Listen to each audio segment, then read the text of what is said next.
Yes, he is. I see. Yeah, he's on there. I haven't heard from Malad or, hey man, or Yes. Evan. Yes.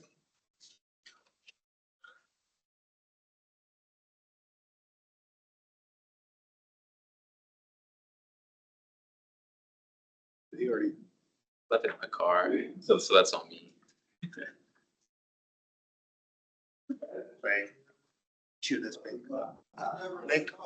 Yeah, I've always I had. mean, like today, a bunch of people For several years. don't work. I couldn't get Back home, but it's kind of developed into a sharp pain.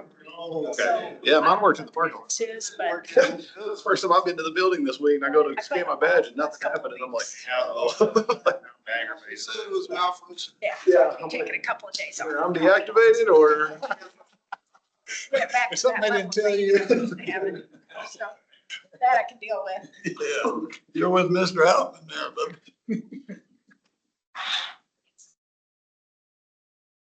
Yeah. We got five. I'm gonna go ahead and get started. Maybe they come in a little late. Oh.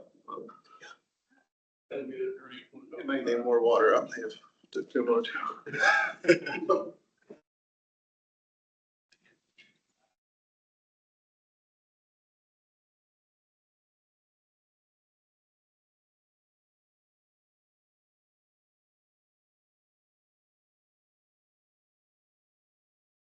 All right, it is 4 o'clock. I guess we've called meeting order.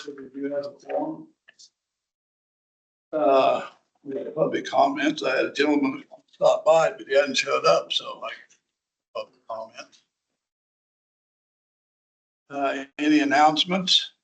Yeah, I've got a couple things. First of all, I think most of you probably know Trevor. But I've asked him to come and just kind of give a little background of his. Here comes Evan. Kind of introduce himself to you all. He's taking the new food and beverage and marketing position. So, we're excited to have him. So if you don't mind, you can step up to the podium there and just give us a little background.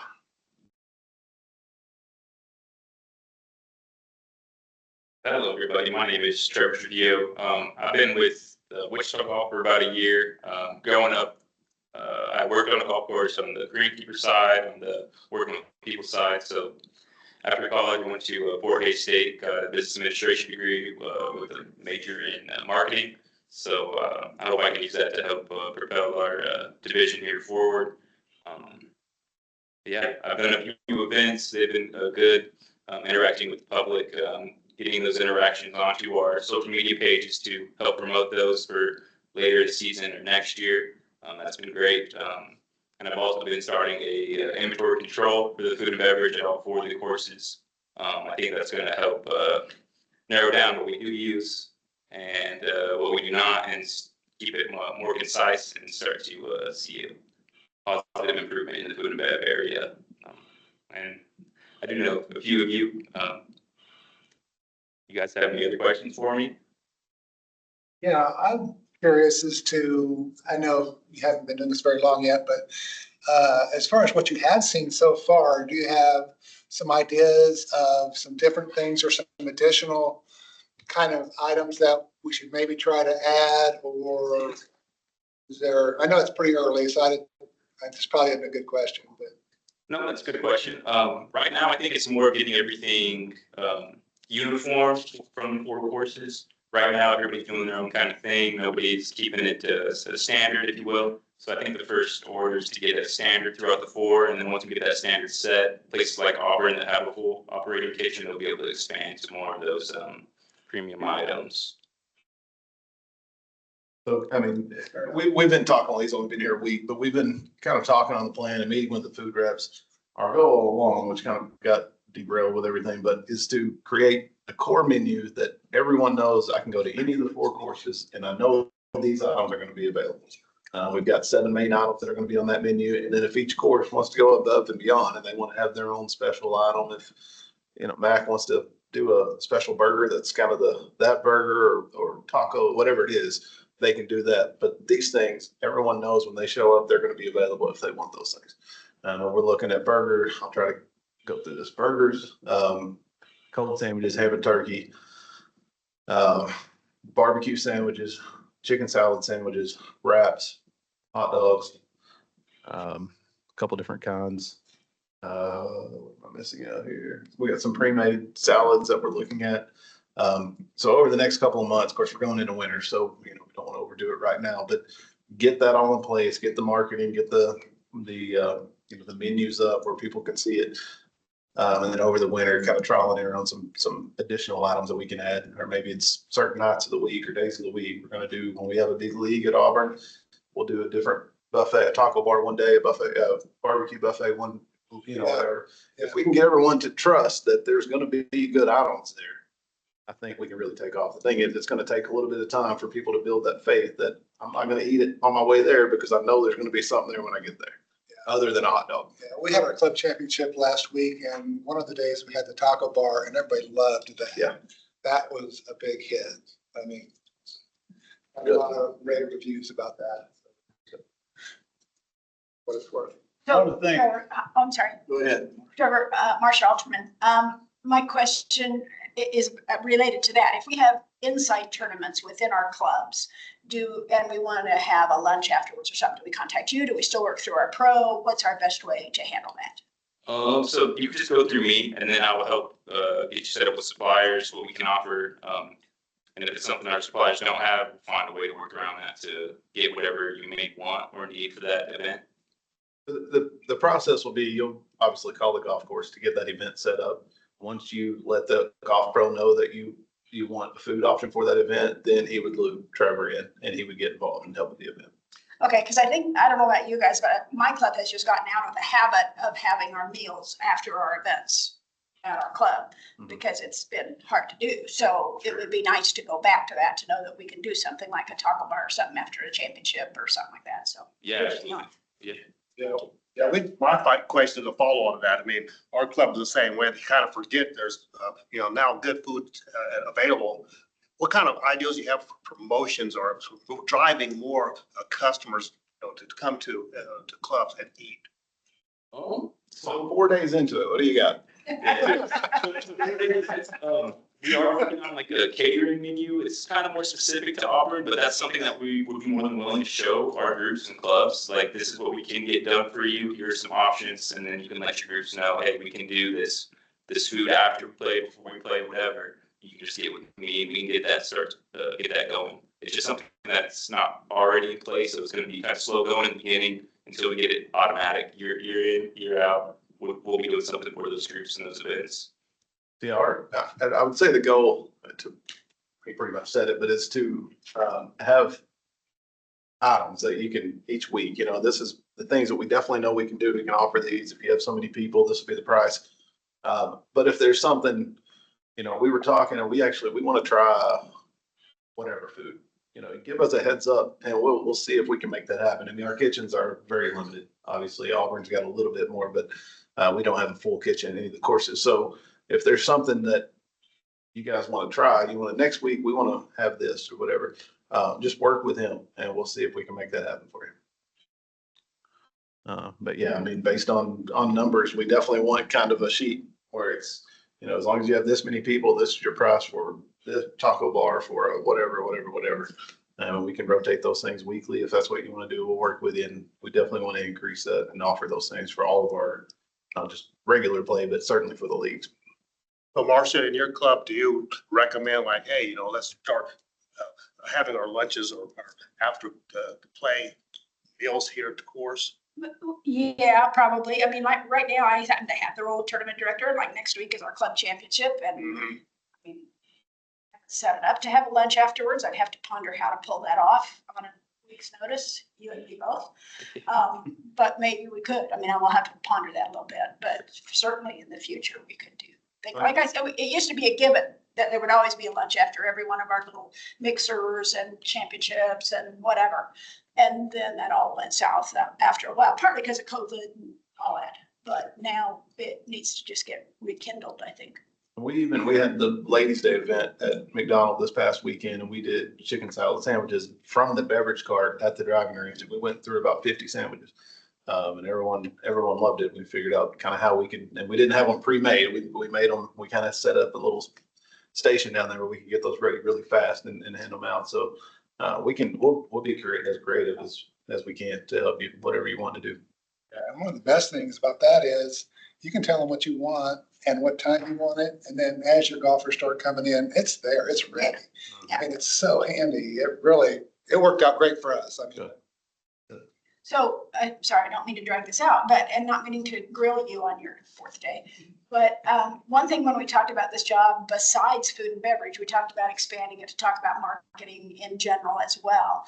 Are you working already on some ideas about other social media things we can do to instead of it kind of getting dumped on Jesse, maybe you could take over some of those things from him? Yeah, absolutely.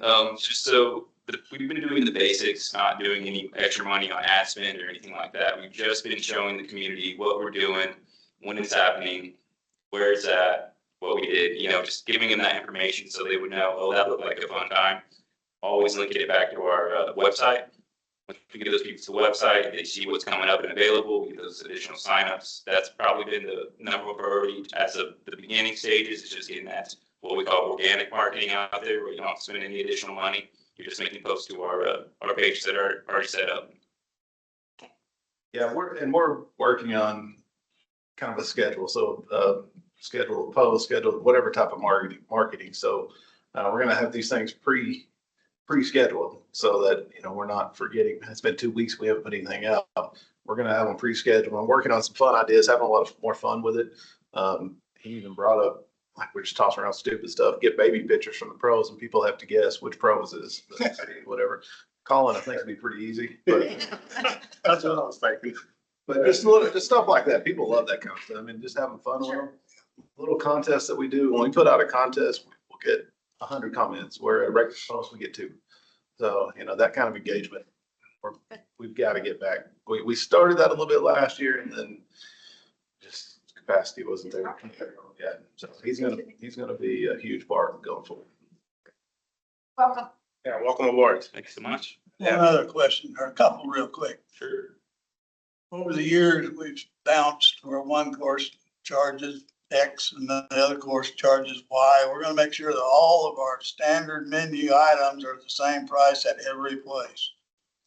Yes. It'll be the same menu with a different logo on top. Thank you. My other question was, the concession areas was the big shot that everybody was taking in order to dump us. Is there any way in the world that we could say what for our own usage, the differential to what profit margin actually is in concessions? Yeah, we can do that.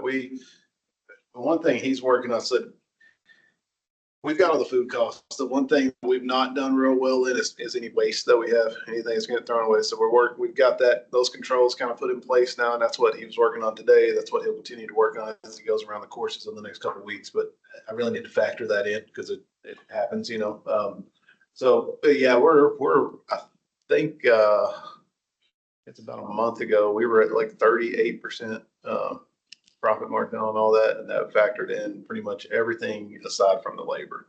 I was gonna say, it's hard because you get dual purposes on some employees at certain times, so it's also hard, but I do like to, if we could, have a number there so we could defend ourselves and look what happened here. I will start including that in the financials each month.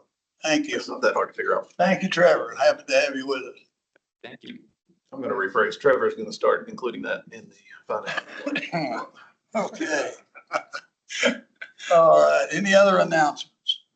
I have one myself. Anybody before I go? This is going to concern us. As you all know, that Mr. Houtman is no longer with us. Didn't know that. Well, he's no longer with us. Not in a bad way. I mean, Well, I'm just- not. No, you're not. He's left in employment. Thank you. And I say that, That's a good question. That's fair. yeah, good action. Good question. Just wanted to clarify. But there will be obviously a new committee or somebody that's going to have to research and hire a new parks director. And I was wondering how much the board might want to have input on trying to have some voice in that, either through representation through another person and or somebody off the board be on the selection committee to make sure that for a change, that we get somebody that's pro golf. rather than trying to commit suicide on us every time. That somebody, Who makes that decision, Jess, about who's the selection committee? It would be either city council or city manager. They would put those committees together. So should we solicit city council that we'd sure like to have somebody there, or is that a reasonable request? I can talk to a couple of council members and see how that process works. I'm not sure, but it would definitely come from either council office or city manager office. I So mean, that request would have to come from us because we can't put Jesse in the middle of that. For sure. He's not gonna be trying to select a new boss. I mean, it's, can't do that. but we do need to have, I would think, we want to ask input so that somebody up there says, hey, I think golf's going great. Let's support them for a change. I mean, we thankfully, the current commission as council has decided to help us, and we're forever going to be grateful because that's going to enhance all of its facilities in the long run, but we certainly don't want to take a step backwards, in my opinion. So keep that in mind, and I know that's probably going to be quite a long process, but it's something that we might want to It's something look that into. they'll get out pretty quick here and get started. I would think, They will yeah. want to place, they'll put somebody. It will be a pretty long process, I can tell you. Been through it. It's Because of the way things move. They do it nationwide, and then Yeah. you got to schedule people to come in from wherever for interviews and different things. So it won't move quick, but yeah, it would be good, I think. It'll take a while, but I wouldn't be surprised if they don't start the process going because they know somebody. Anyway, I agree. so, all right. Yes, sir. I do have a copy. I ran off a copy of the minutes, and has everybody seen them? All opposed? Anybody opposed? All approved? Motion carries. Okay. Finance and rounds update. Got that in front of you, I believe. Yeah, I changed the order of the meeting to put this first so we can see where we stand before we start talking about, we would talk about stuff and then I would get up at the end and tell you where we're at financially. So I'll change the order. I think it made more sense. Okay. Yeah, I did just you should have a copy of the financial statement in front of you. I just got this, so I wasn't able to send it to you in email. And bottom line, everything is looking pretty good. Our revenue, I think it's 68% of the year. This goes to the end of August. I want to say it's 68. So revenues are above budget, expenses are below. The bottom line is it's going to end up being about $1,720,000. There's some money I know that's not been journal entry. They have to manually put it in this, and it's not there. So about just over 1.7 million in the general fund for balance. So this time of year, I'm pretty happy with that. Of course, the next couple of months can get pretty expensive if we don't watch it because we still have to spend money, and play can definitely slow down. The days get shorter, so we've got to really tighten up over the next couple of months, which we've already talked about. Keep the expenses down, but overall, I'll let you guys look at this. I'm fairly happy with it. Talking to finance, I know they're pretty happy with it. So the special compensation, if I may ask. that may be a leave payout. Let me make sure. I believe that's a leave payout for someone that's no longer with us. So I think that's what that is. Last year was 4, yeah. Okay, so looking at the August numbers up here, year to date, looking at Browns, we're about 10,000 down, but we had, of course, the busiest course was closed for almost a month, and we also had a lot more rain this year than last year, which is not a bad thing. So all in all, pretty happy with that. Just tell me to stop if you need clarification or have any questions.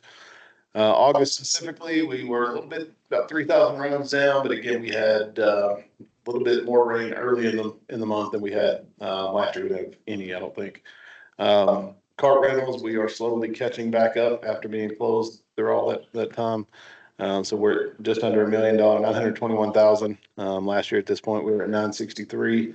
I still feel like we're gonna come in pretty close to, where we were at last year by the end of the year. We're slowly each month, catching back up. Okay, hang on.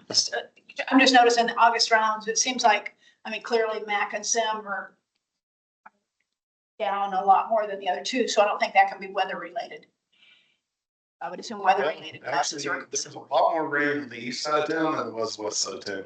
Mac, there was one day they were completely underwater and Auburn barely got sprinkles. So, I'm not saying that's all of that, but that is definitely, they definitely got a lot more rain on those overnight rains, than the other courses. Gotcha. And yeah, I mean, I'm not gonna say that's every bit of it, but I think that is a big part of it. In regards to that, I think we're starting to address that. Is that McDonald Park is in the process of overseeding correctly. Yeah, I'm gonna get to that, yeah. Okay. They did 6 holes today, hoping to get the other 8 tomorrow. Yep. Okay, where did I go? Yeah, okay, so food and beverage, so if you look, and of course, this just goes through August, but we are, almost dead even with last year. So with everything, with the events at Auburn kind of having to be cut back, because of staffing issues, and since we didn't have a food and beverage person, Tech's being closed the way it has, the way it was. You can see Sims up nearly $20,000, and if you look from 22 to this year, you know, we had the clubhouse renovations and all that stuff. We're up about $75,000, $70,000. And then I think by the end of the year will be 100,000. And if you look at, of course, 21, 20, you keep going back, that was significantly smaller. It was in the 300,000. So there's steady change, and then, you know, bringing Trevor on board, all the things we just talked about, I expect this will just keep going up and up when we get the menus and do all the things we're about to do. Driving ranges are out of control. We're 30,000 up over last year. Last year was ridiculous, and this year's just, I mean, we can't keep up. Mac is amazing to me because we have that ball dispenser machine, which made a big difference. First tee gets a little chunk of that, and first tee has that range closed a lot, or they're still up nearly $11,000. So the more first tee, which is, I mean, it's great. They continue to grow and add programming, but every time they grow and add programming, that leaves the driving range closed more. I mean, they have deferred taxes they pay for it. So when they build their new campus and get it done, which hopefully will be done in May, they will have the bays that they can use, and they can use some of the smaller programming they can keep in from the building out of the garage doors, basically, and keep the range open a little bit more. So I'm hoping that really helps with that revenue. But even under those circumstances, it's going crazy. How are the mats doing there? Are they still the original ones? Still the original, yeah. They're okay to hit iron. We just soldered in front of the mats, and of course everybody would always take one step off and put a tee in the ground. And now we're trying to enforce that with that new sod, and you can't get a tee in those things hardly. It's very hard. So I don't like that kind of mat, to be honest with you, but that's what they have. Still looking at mats for Auburn, or Yeah. is that ranges? Yeah, it's chewed up. It's used a lot. It's unreal. Yeah. We talked about last month, putting in those rubber tees and mats. Are you gonna do that eventually? Well, the ones that Mac aren't, say, the rubber tees go underneath the mat and they stick up through. Those mats are not, they're made down. So I'm hoping that when first he puts all the new mats in, they'll redo the whole line. I think that's their plan. So I want to try to have as much input as I can on which mats we go with. There's one called a quad 4, I believe, that I've used before. Quad whatever it is. That we had 127 bays on one of my driving ranges in Virginia, and we had 127 of those mats, and we never had a problem. We would rotate them every week. We'd do a quarter turn every week, so you're not having one spot wore out. It had a spot where the tees all the way around. So Any more looking into less official turf mats that's like right in front of the original mats? talked about that earlier in the spring where, you know, you get that artificial turf, you can actually get tee in. And It's the same style of mat, just a different style of mat, the same thing. in front of the mat, Yeah. Yeah, so that way, instead of them walking out one step into the grass and eating it up, you would have artificial turf there. screw. Yeah, strip of artificial turf, yeah. Well, we just sodded right up to the, put brand new sod down right up to the. That won't last but 5 minutes when they start clacking at it again. Yeah.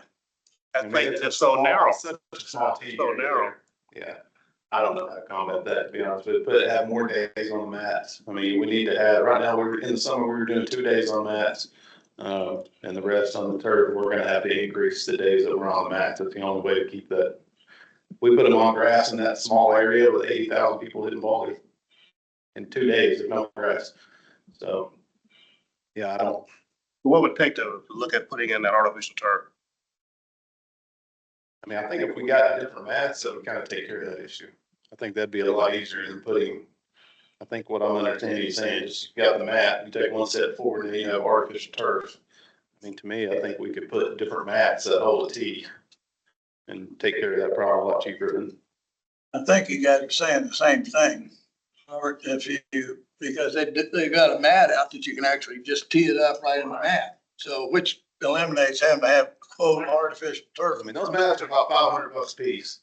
My concern is we've been talking about this for months and it's still the same way. So it's also first fee too. I mean, they pay for that. So it's, you know, it's not like I can just go in and change everything. They pay for that facility. So I have to work directly with them. They have to be involved in any changes that happen out there. So, you know, it's not like I can just go and say, I'm putting different mats out here. Let's say McDonald's is responsible for the area, right? The mowing and the upkeep. Right. But not purchasing the mats, I mean, that would have to all go through their board. They pay for those mats. I can't just go tear them up and.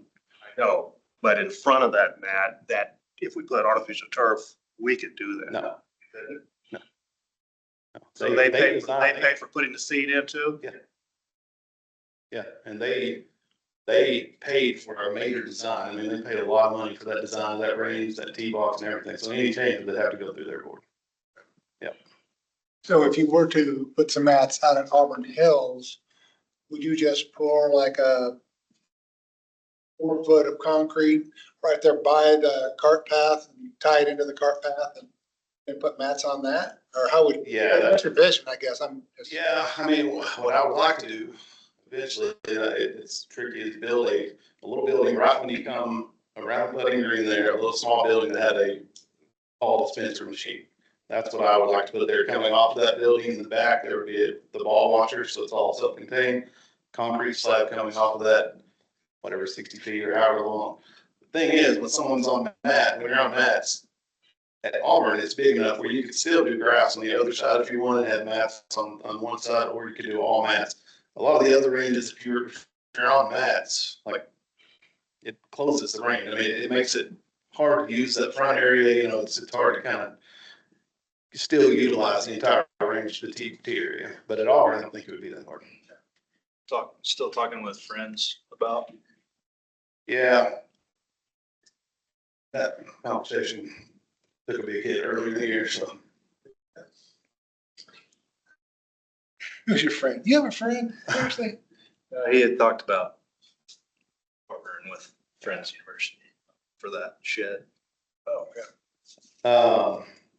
So the next thing here, the merchandise sales, we're still moving that merchandise through Auburn. We took a ton of that to the Ladies' Day event and sold a lot. We sold, I don't know, 6 or 8 pair of shoes and a ton of the shirts and stuff that has not moved at all. That ladies' apparel is extremely hard to move. So happy with how that part of the event turned out, definitely.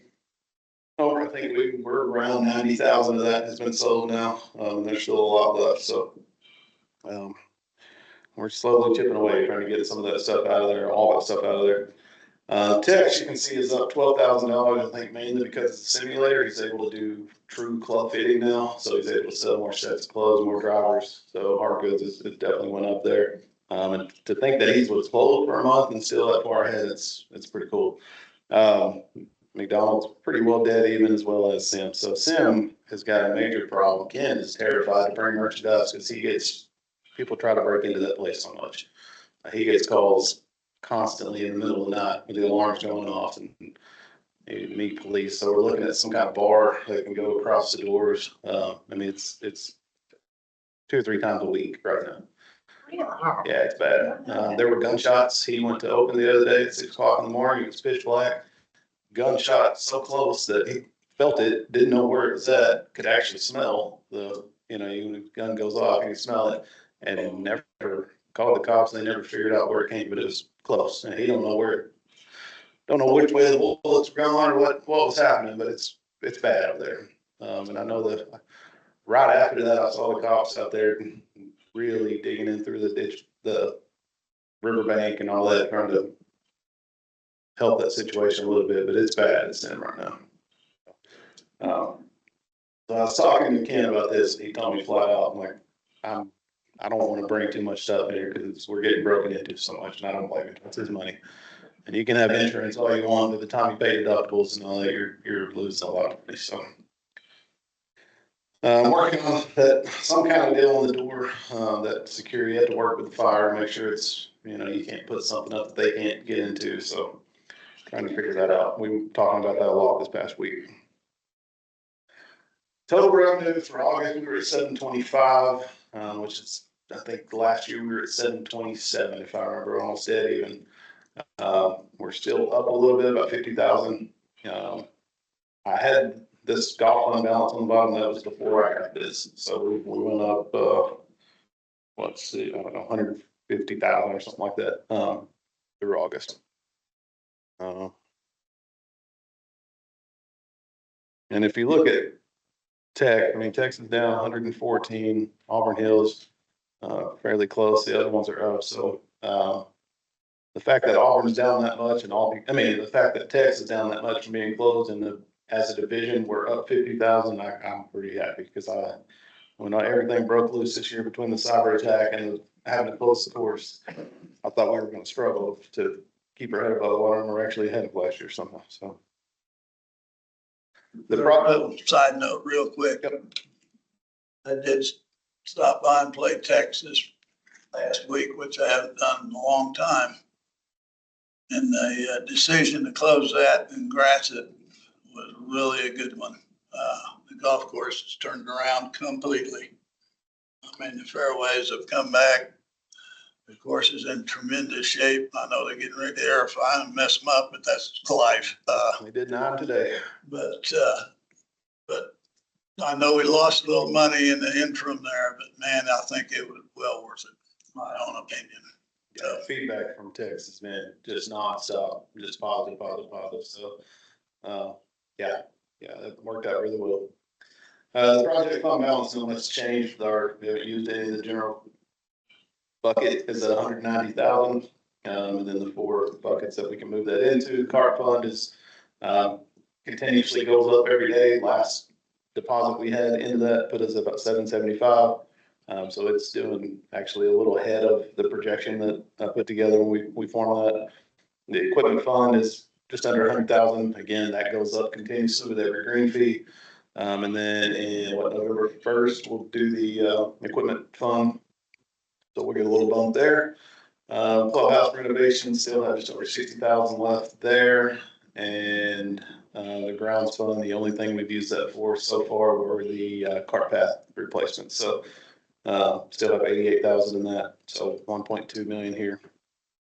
Again, I know everybody knows at the end of the year, anything over $1 million in the general fund balance will be transferred automatically into this general project fund bucket. On the equipment fund, when's that little yearly thing due? November 1st. November 1? Okay. What do we usually get in there, about 75 or 80,000 or something like that? I think That's about 60. I think that's what it was. Yeah. Yep. So any questions on regarding financial aspect? Okay. This is kind of off subject. I'm going to go ahead and throw it in here. We did the the Ladies' Day, this past weekend. Trevor helped. I mean, we had a big tournament at Tech. Staff is so thin right now. I couldn't pull anybody over. Michael was able to come and help.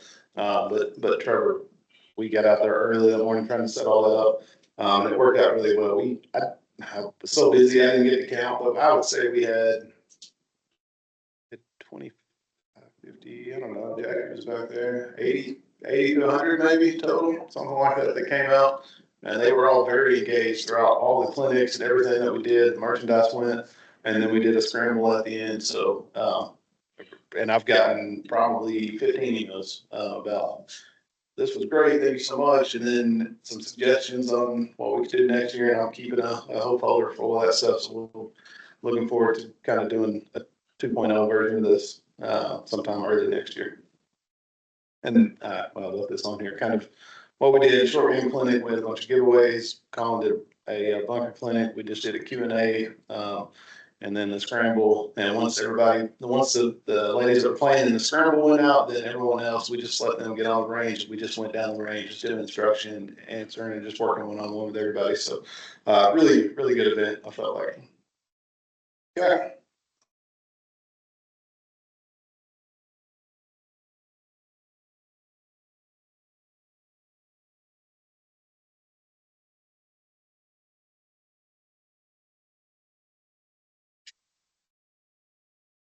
All right, new business.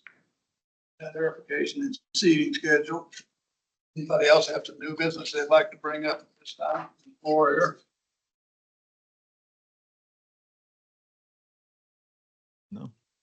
Well, on the verification schedule and the seating and all that, I just kind of wanted to give everyone an update. We did sim last week, had a few complications, got through it. It's done.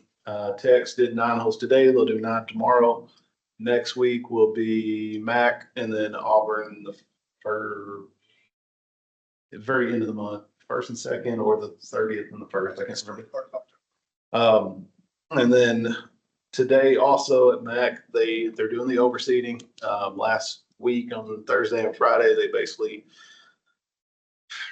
pretty much they just sliced the fairways, open them up, and then they did 6 holes today with seed, and he's going to try to get the other 8 tomorrow. So Mac has just nothing has taken this year. There, it's definitely not been anywhere near where we would want it. So I'm hoping this overseeding will fill in those areas, give us probably the best conditions over the winter into the spring, and give us a head start on trying to get it where it should be for next year. So we tried seeding Bermuda, and that was the one thing that definitely did not work at all this year.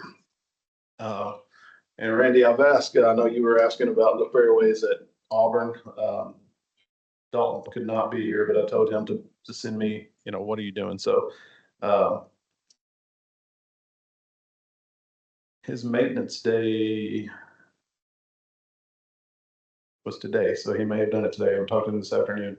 All of the bad spots in the fairways, he's going to go and he's going to airify those spots. He's going to poke big holes and try to open those up. We did get that soil sample back, and it came back great.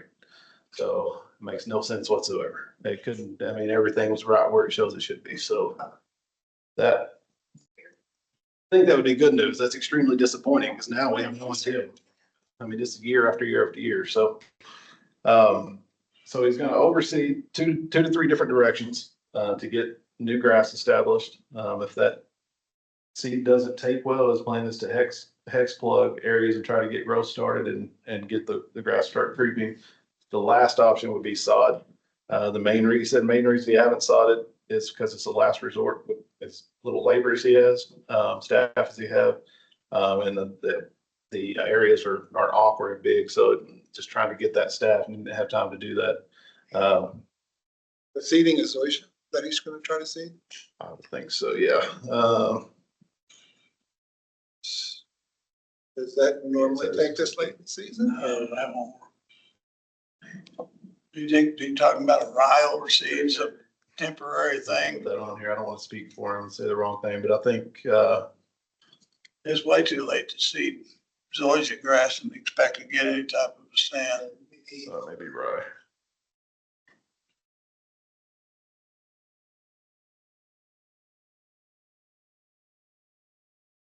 Do they take all those big weeds and things out of that? They mow them down once in a while, but there's places, there's weeds a foot tall in the fairway. It's like He's gonna oversee the rye. terrible. So I know he's already gotten seed.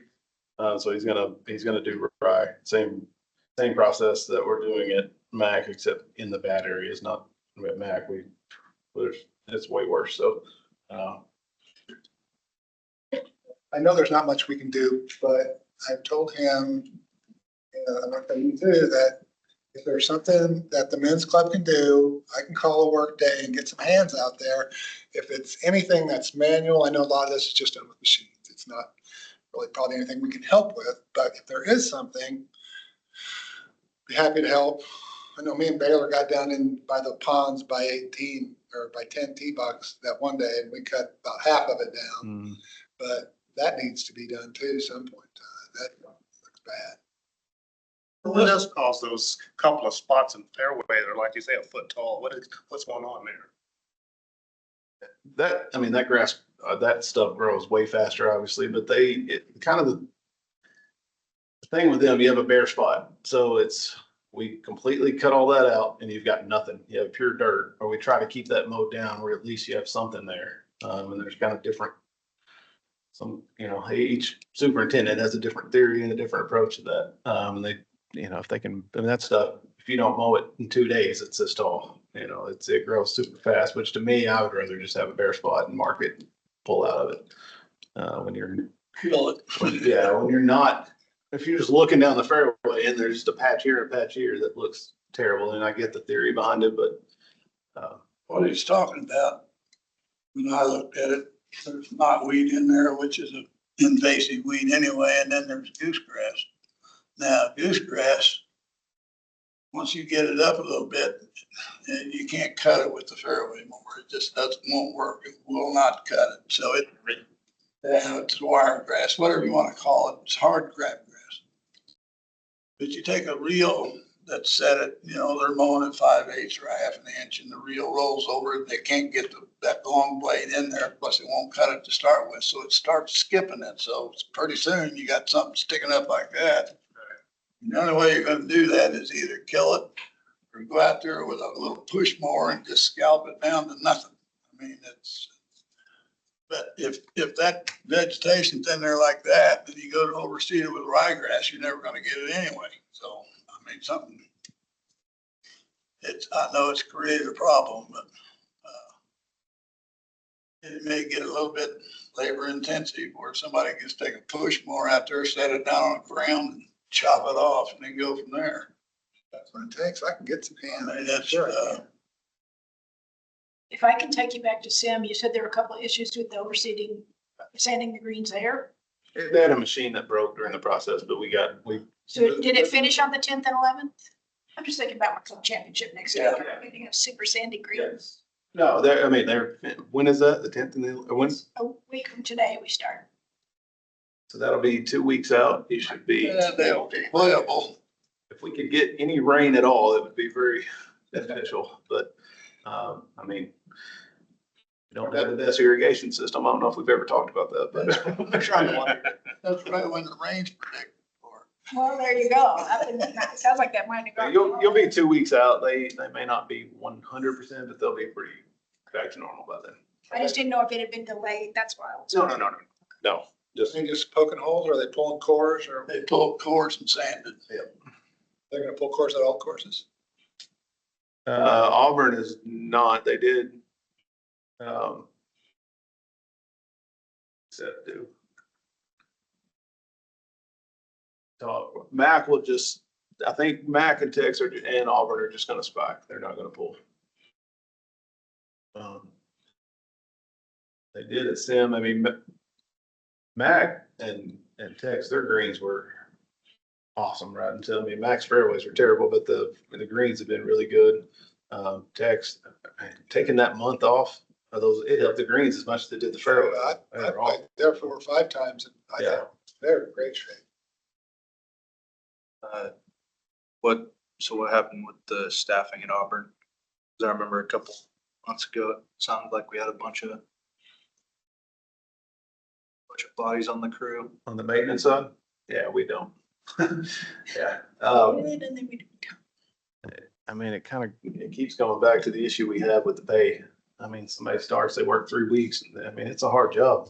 Well, I'm not doing it for this pay. So it's a major, I mean, every department that has that kind of work in the city is 20-30% understaffed right now. And I think we're worse than that. So we're slow. I mean, it's just every couple of weeks, we try to increase a few people's pay so we can try to start people over, but I can't just say, hey, raise everybody $2. That's not an option.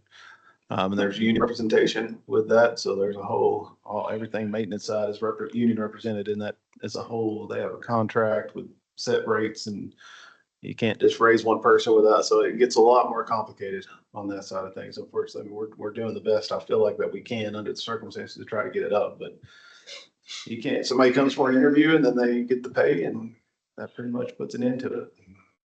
Back to square one. So that happens every week. That's all on seasonal. Have we ever got all of our permanent staffing outside of your Logan County actually filled yet? It's been going on forever. Yes. We just hired a new assistant superintendent at Tex. We just hired a new greenskeeper at Sim. Yeah. So the only thing we got left is a floating mechanic. We hope to get on before we get into the major. We had to open that back up. It'll close this weekend, I believe. So we'll see what. Get enough candidates or. We didn't get enough candidates, and there was a requirement in there for some type of apprenticeship or a certain number of hours of like certified training. Yeah. That eliminate even the guy that works on Toro now was disqualified because of that, and that's what he does. He works for Toro fixing golf equipment. So had to go to HR, get that taken off, that put him back in. We had to open it up, and him and other people. There were several people that were denied because of that. So that should close this weekend. I'll get the list, and hopefully we can go forward pretty quick. So Knock on wood, we're looking at hopefully get it on before the equipment repair season hits us. I mean, if that closes this weekend, we should be able to get them on within a month.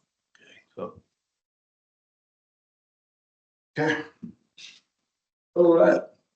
We've gone through that. All right, tea time booking process. I think we've discussed this before, but.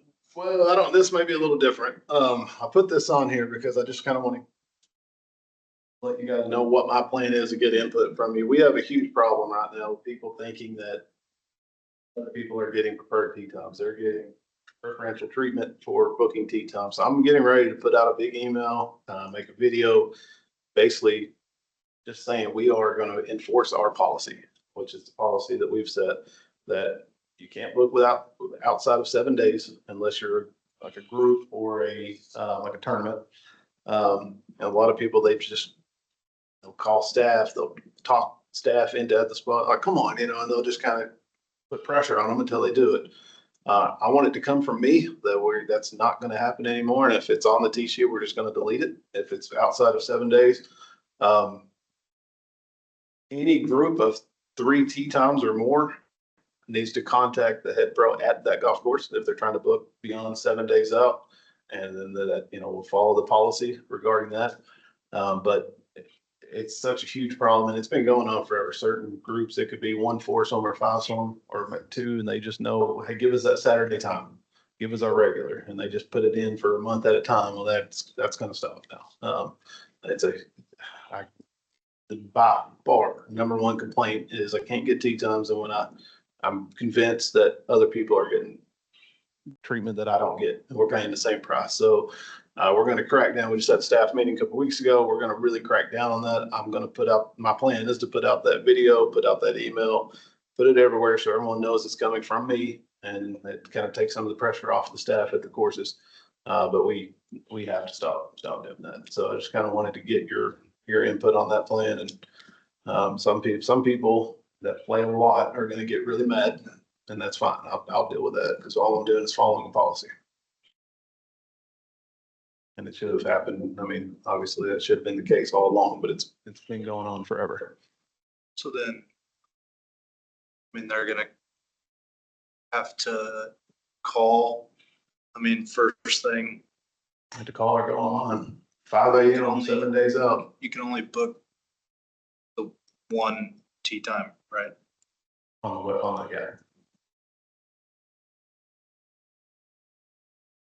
Yeah, it's, I mean, if we have an event, there's so many people that'll call or email me mad. I always play Saturday at 9:40.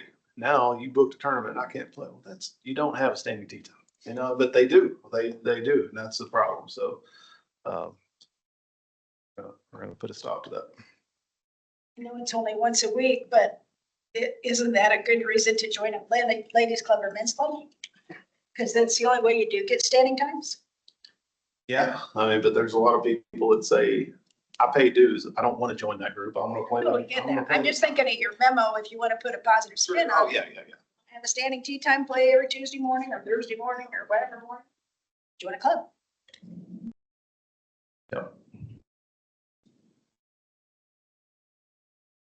I don't know what the pushback will be. I don't know if you guys might get some people talking to you, but I'm Get some from some groups, no question. Yeah. None on the ladies' side, I would say. I mean, We don't do that. there's a lot of people that are, if you knew how many people tell me every day, I'm on at 5 o'clock or I'm on at 5:30, the tee times are already gone. And I want to say, you're the 83rd person that's told me that today. So it's legit. I mean, but there's also some not legit stuff that happens that we have to crack down on. So, The recipient end of that too, because when women try to get on, a lot of my women try to get on and get on, they see that it's already booked. And some of them set alarms to stay up. mhm. Right on through. They're fine. If you're good with that, that's my plan. And if you get any pushback, that's fine. So, okay. I'm not, look at me. I'm ready to move on. Well, I think Marcy's right. That might incentivize some of the clubs to actually start promoting the various organizations for that purpose. I mean, congratulate Sam's for having a ladies club and Auburn for having both clubs. McDonald's, I mean, a lot of these places, there's no promotion there's no incentive in there anywhere. That's just an opinion, so. I mean, the not being able to book a tea time is everywhere. Oh, yeah. It's not Yeah. just Yeah. Wichita Public Golf, it is everywhere. Yes. There's always gonna be people upset.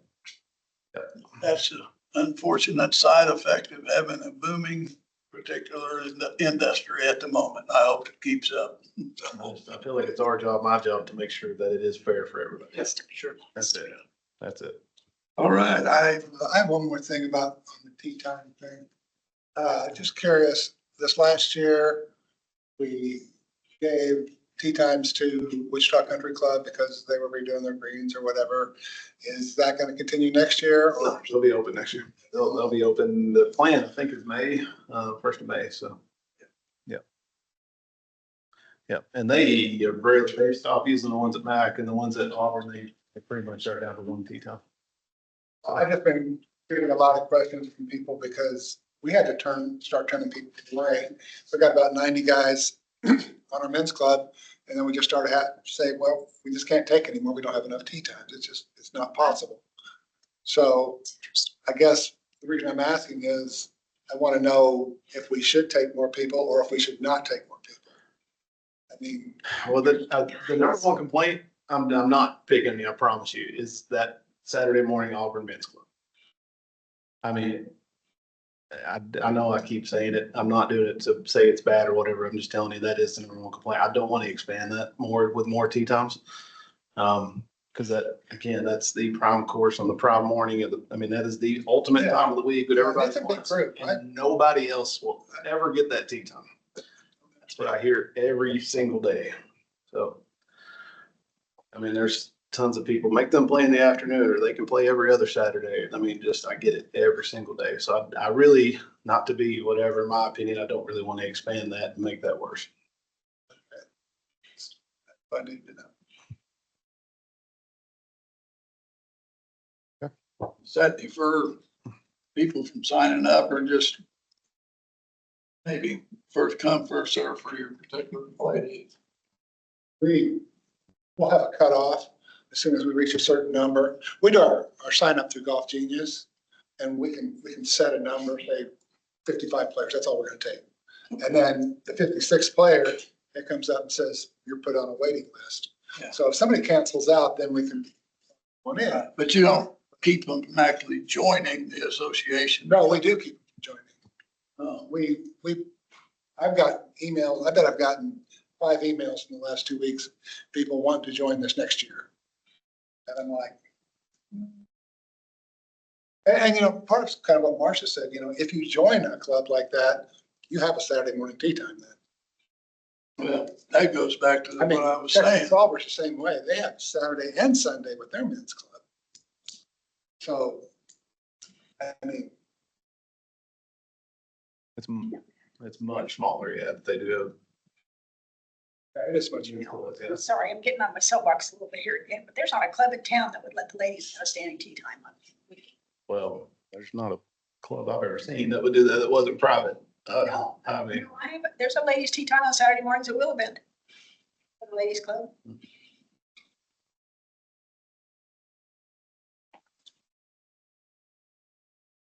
So you play Willow Bend Saturday morning, I do.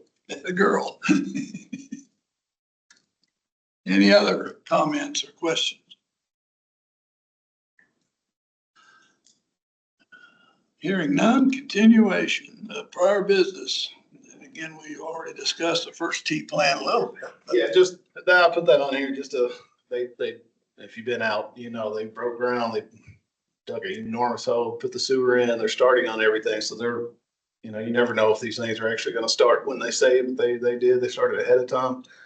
They think 8-month build, and they're thinking depending on the winter, April, May of next year, they'll be completely finished, opening the door, so, just, you know, we were doing the ground breaking, I think, last meeting, or we were about to, or we just did, so just wanted to kind of update you that things are taking off just as planned and even ahead, so that's good. Second is auto mowers.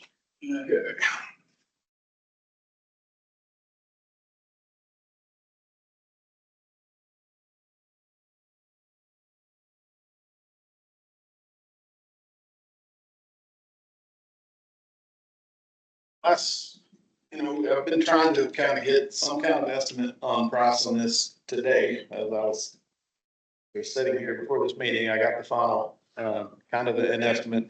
And what they've done here, this is just one company, Chris, this is the one that we had at Auburn Hills demoing. It uses cellular service, and then if cellular drops off, it has some, satellites that'll pick it up, so there's no, disruption in the mower. They did this estimate based on text. Auburn would be a little bit more, Sam would be a little bit less, Mac would probably be about the same as text. So he said he kind of used this as a pretty middle of the road quote. With that, there's 6 of the KR233s and 9 of the KR236s, which is just a little bit bigger mower. The total cost on that would be $148,409, and then there's a $10,000 installation and setup. So you're looking at $150,000, $160,000. You can do this, he sent me this as a lease option with a $1 buy at the end. If we did 3 years, it'd be $4,600 a month. We did 4 years, 36 and 60, 5 years, $3,000 a month. Again, we could just purchase them outright. We could lease them. This is kind of a finance type plan to lease a $1 buyout, really similar. Again, we're not paying, I mean, that's a big expense, but we're not paying people. The rough is consistently mowed. There's a lot of benefits that we've talked about. I just finally got some numbers. They went on and drew out all these maps and sent me all the stuff that I haven't had a chance to look at, how they come up with this and what the patterns would be and so forth. But this is where we're at with the money. So I wanted to at least put it in front of you today. Kind of look at it. Now, there are other options. The one that we had at Sim, I think it's a little bit less expensive. It is less expensive, but you have to have the what do you call it, satellite, the thing that controls the little tower. You had to have one for every mower. So you're looking at 15 to 18 of those stations set up throughout the course. I have two questions. Yep. One, have these been around long enough that we know something about the life? I would say we're just to that point. It's kind of like lithium battery cars were a few years ago, where we haven't had any problems yet, but now we're kind of, I don't know, I would say in real 3-4 years probably. So a 60-month lease is probably crazy. Yeah, I wouldn't go for that at all. Yeah, no, Well, what do you get with the lease though? I mean, does the maintenance come with that at all? So is this a lease or regular? there's not a lot of maintenance, it's not a lot of moving parts. The battery, I'm sure would probably have a 1-year guarantee. That's typical battery. That's purchased. And then Then the probably like a frame machine or something like that, but lease. there's not a lot of. It's just to pay off the Not a lot of 148. maintenance involved. No. But a regular more, at least No, I don't think. 3 years is about all you get out of those things. At least that's how many years I got. We got 25. Yeah, but those are higher purchase Numbers over on the side, 4,000 something, and that's probably per month. And then you gotta go per course, whatever. So when we talked to him, he kind of indicated 13,000 per mower. And so these numbers, 15 mowers and 148,409, that's under 13,000 a mower, isn't it? That's 15 mowers at 148, so it's just under 10,000 a mower. Yeah. Yeah, and he told me with the bulk discount, he would get it down, so he went from 13,000 to 10,000 a mower. This is a purchase or a lease. It's a lease with a dollar buy at the end, so you can either roll it into a new lease or you can. Okay, so after 60 months, we own them if we pay $1 or whatever it is. Right. It's typically, really, you're financing. Yeah. One of them dies, do they replace it? Depends on what the issue is, I'm sure. I mean, he didn't send me the warranty stuff with all this. He sent me the price. So typically, anything with a battery that I've ever got, cars, whatever, the battery has a 1-year full replacement warranty. Now, with this being a lease, there may be something different. And then depending on, like on a golf cart, the frame, like the main parts of it have a longer, but tires, tire buds, those things, that's very short warranty on those things. My second question was about insurance coverage. Do we have insurance coverage, and is it worth it for the deductible if one of these We're just goes away? self-insured, which means basically that satisfies the requirements of a lease, but we're out of pocket if something happens. Now, he did say with these, they can, if someone steals it, they can track it down, and they have issued warrants on several, so Interesting. we can, Is that 148,409 number, is that a purchase number? Is that how much, if you're gonna buy them? so if we bought it outright, that should be the purchase number, yeah, and with this, the payments, there's gonna be some. If you're gonna lease it, then it's these other numbers. Okay. And of course, this interest rates would have, a factor in this, the cost, so it could change, whatever, but yeah, if we just purchase outright, that is an option. Yeah, So if we do it on a 36-month lease, we're paying extra $20,000. 20,000. That's basically the interest on it. yeah. So I did do a little bit of studying, and after we had that meeting, there are a lot of companies that are starting to come out with the new LiDAR, where they don't have to have those towers and everything, where it basically works off of a single tower at your clubhouse, a satellite, and then wherever the base is at. Those are the 3 points that it uses. And then you can kind of program it just like what they were showing us, how they can program it to go just exactly where you want to go. And That's a brand name LiDAR? no, LiDAR is just, it's a technology that they use instead of GPS. But I think they're getting better and better. And I mean, I'm not saying we should wait, but I kind of wonder if the technology is not going to come along in the next 3-4 years to where it comes. That's one thing I asked you today. I said, hypothetically, we do a 48-month lease, something new comes out 2 years from now, what can we do? And his answer, now this would have to be in a contract writing, he said, we would definitely work with you to roll that into a new lease and get you the new equipment if that's what you want to do. We just, the payments, I'm sure would increase or, whatever the situation is. But yeah, I know I'm with you. This is fairly new technology, and there's always, as it started, it improves pretty fast in the beginning. So, I mean, it's just like the lithium batteries. I was terrified to get those when they first came out. They're awesome. Yeah. But, I mean, I'm sold on the concept. yeah, I love just what I've seen of them do and stuff. I'm definitely sold on the concept. What you can take out as far as manpower, fuel, benefits from employee, I mean, whatever, the variables of somebody not showing up for work or whatever, you know, these are there all day, every day. That leads you into another question though. Still considering an 8-hour shift for them, or what's the premise that we're actually buying them on? say an 8-hour shift. I mean, you said you want to put them away when the boys aren't there. Monitor it. I mean, then you lose the whole, factor. I mean, now you can't get it mowed. I think he scores somebody like a text, I would have no problem letting them go at night. I don't think there'd be any problems there. Yeah, we'd have to work through that. I mean, I think each place is gonna be a little unique sim. There's so many people on that golf course tonight.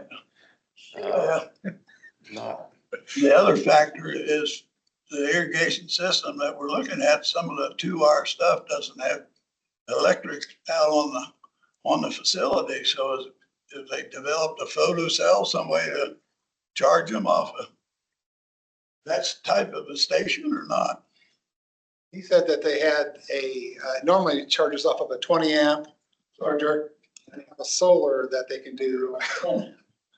So they could feasibly do it. It would take longer to charge. But that's just what the guy told us. You mean, okay, you're talking to a real dummy when it comes to this kind of stuff. So you mean the base is somewhere out on the course? Yes, Charging stations. the charging station would be You don't have to have the, located. They don't all come home at night. No, well, they go home to their charging station. Right, but home is Wherever it one is. place for everybody. Right. no, they go to individual spots out on the facility. I see. You got 15 different charging stations, and when you assign an area for the mower, it just works here, and when the battery's going down, it heads back home. Yeah. And Same so thing. your concern is how do we keep the charging stations? How are you gonna charge them if Yeah. we don't have power out there? Yeah, you gotta have power. I So, understand. I mean, to me, again, it's something that I can see in the near future where they would have a solar 20 amp charging to do it too. I mean, it's, the technology's coming. It's just, I mean, they're using, I mean, you got solar powered irrigation now, you got a lot of stuff that they run off of it, but, and I think the concept is definitely gonna be the future, because you can't hire people right now, so. right. I agree. That's with trouble we're having getting staffing. It's almost a no brainer. But, I mean, it's not something that we're gonna do. That's $150,000 for one course. So you're looking at $600,000, somewhere in that neighborhood. I'm not so sure that in another year, that'd be cheaper. Oh, God. Yeah. Yeah, with the technology, it will. It will. I mean, I've been looking at one for my yard too. I'm like, hell, I can go out there and just go to town. Can't get Evan to come over and do it.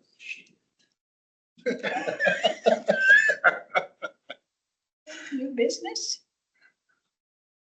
Evan's business is monkey business.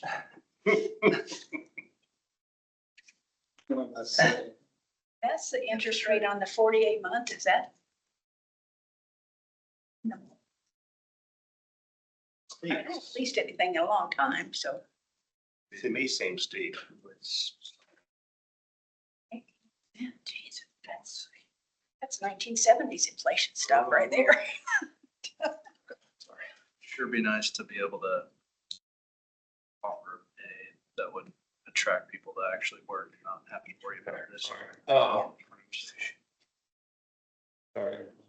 Is there any other discussion? I really just wanted to show you guys, just got it, kind of show you where we're at. I'm not trying to make a decision or anything, just. It's not something that we're gonna do right now, Right. because I think we were just discussing the fact that as you prolong this a year or two later, I think the price comes down as you get more competition within the industry itself and Yeah, and some of the things this guy from Crest was telling us and was that they can change the height on these mowers to where they can hypothetically do the rough and then they can come over, change the height and go down, they can do the fairway. I mean, these are very versatile. I think maybe more so than some of the others. I don't know. It seems like in the research I've done, yeah. This. I will say, I was very impressed with that unit when it was at Auburn and the things that we talked about. I definitely see the benefit, but I also fully agree with, is it gonna get better? Is it gonna come down in price? I don't know. Nobody knows. That's technology. I think both things will occur.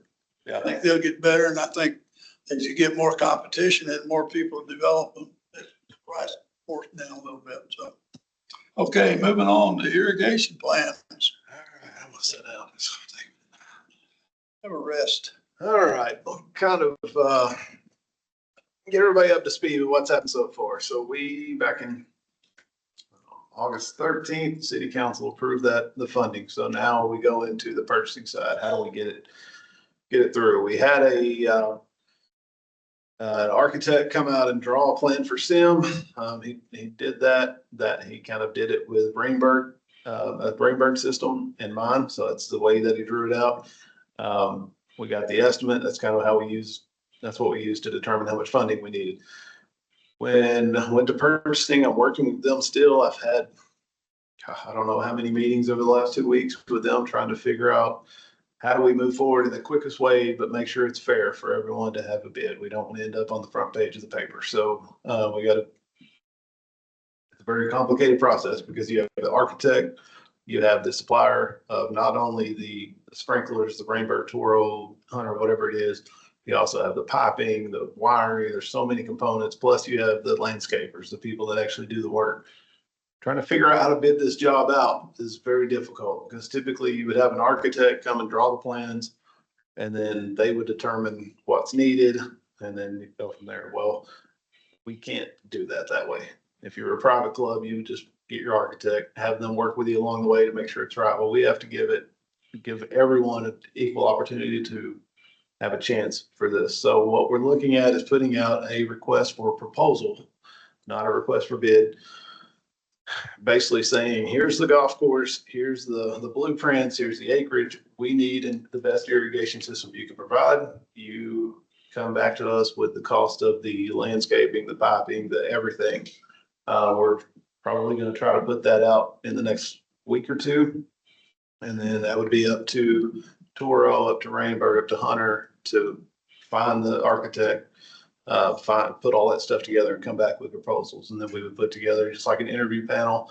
They would come in, we'd give them on this probably an hour and a half to go over what they brought. And of course, price would be a component, but it wouldn't be the sole component of how we choose the person. It would be, we would do a lot of research on what they've done, the people, the contractors that they're going to subcontract the work they've done, and we vet all the things that they bring to us in these proposals, and then make a determination from there. That's not the way the irrigation companies want to do it. They want to basically have the architect that is kind of partnered with their company. So Toro's architect, Rainbird's architect. They come in, draw the plans, and then they oversee the bid for us. So they serve not only as the architect, but also a representative from that company would serve as a project manager. So throughout the process, they would make sure that all the voltage is correct, make sure the right piping. So throughout the project, they're overseeing it because we don't have that expertise. No one in the city has that expertise. It's with the way they typically do it does not work with the way purchasing works for the city. So we're working through that right now. We've kind of got the proposal put together. I'm working on the general specs that we need. Focus solely on SIM right now to get it going, and then we can kind of slow down and look at the rest. So I've got to have something back to purchasing by Thursday to review, and hopefully this works out. I mean, I don't know. There's no other way to go around it than purchasing flat out. I had a meeting with them, and they're 100% trying to find any way we can do this the correct way and get it done as fast as possible, but they're not willing to cause a big stink, you know, that it looks like we hand selected somebody and didn't give everyone a fair chance to bid on this. So it gets a little more complicated than probably should be. With purchasing, asking us to get contracts with each of the individual parts of this, or No. What we're gonna put out is Toro, Rainbird, Hunter, anybody else. They would have to come up with the architect. They would have to draw the plan. They would have to subcontract all the different parts, come to us with that proposal. Typically, we would work with a contractor or with an architect to oversee the project, and we would do that with their help. We can't really do that. And if we do an independent contractor, it's an extra $100,000 and they're 2 years out. We don't have that time to do that. All the previous ones that we did, we hired a contractor to do it ourselves, which turned out to be Toro. Last one that we did put in at McDonald Park was a fiasco. The way they bid it out, they bid the general contractor the dirt and then the general contractor for irrigation, and it turned out to be two different contractors. And if you want to get into a little more, do that. So that was somewhat of a miserable situation that Heard a lot about that. yeah, that didn't work out at all when they did that way. And consequently, maybe the job wasn't what we wanted. So, they also put inferior product in there too, didn't they? well, they put some stuff in there that normally you wouldn't do, so.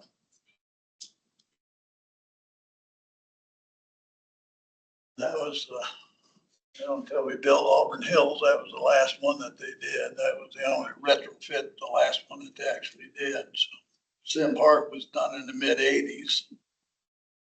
It actually was fairly good, except it was the wrong style probably for that guy in the golf course. And it was just put in way too long ago to be factual about it. It's just flat bore out. So I don't know, have you queried them about the potential of putting the jockey pump on that, over the maintenance pump over there in that hole, or? Yeah, you're talking about a sim. Yeah, The thing that seems to be the way to go is just to put a new well in. It'd be about $60,000 on that side. So I don't know. We're looking into that. That's going to be part of the whatever the architects bring back to us on how we do this. So that's a part of new well or a new skid, or a new pumping system. new well is what they've all said. But then you gotta put a new well pumping system on it anyway, so what's wrong with the old hole?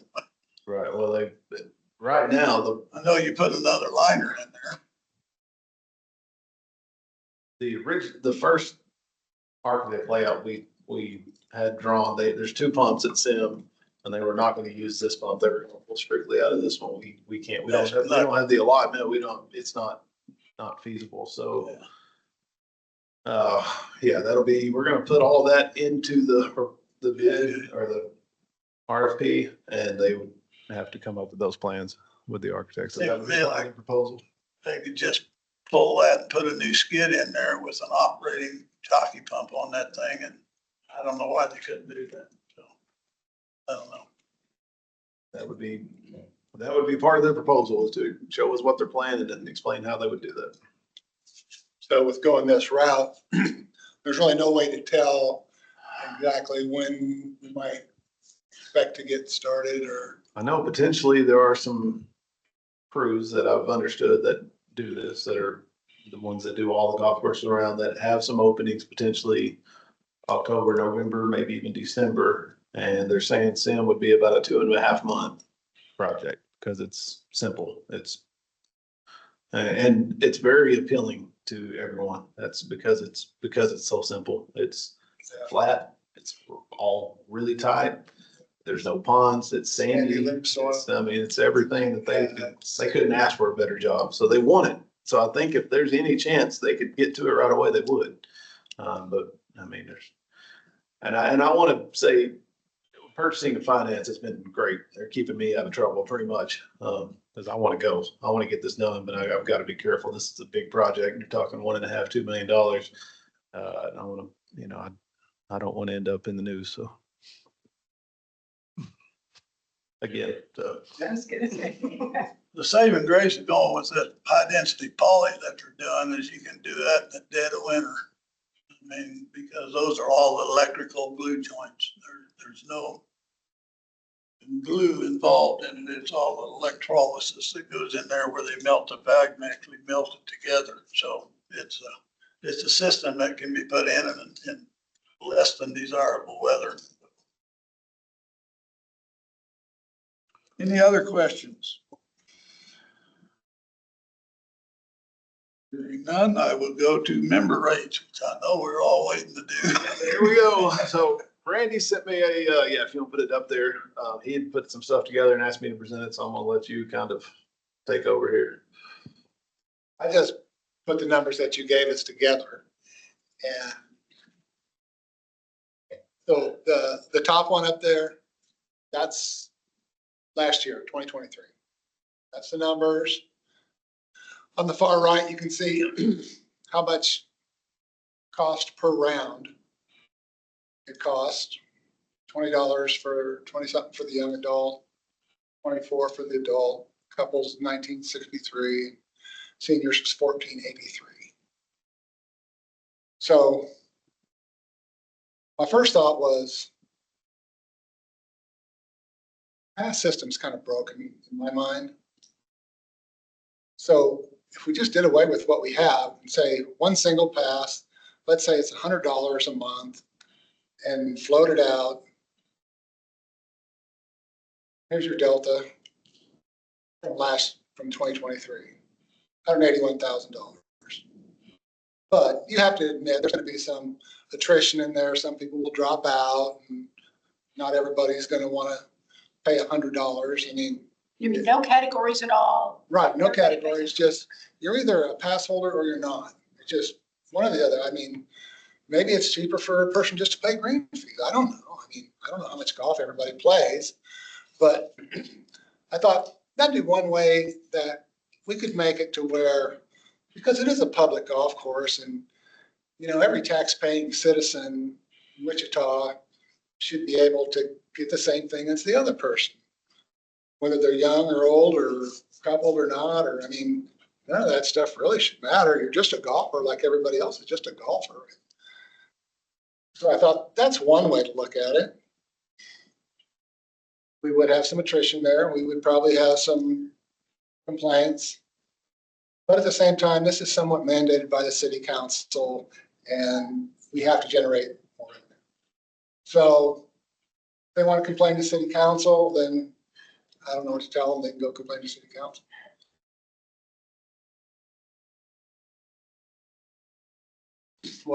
I just put a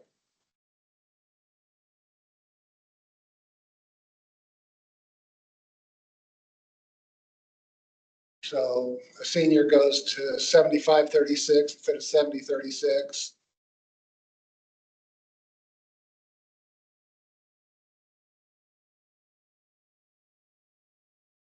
Last time we did 1.5 times on the couple. So that would actually be 142 or something.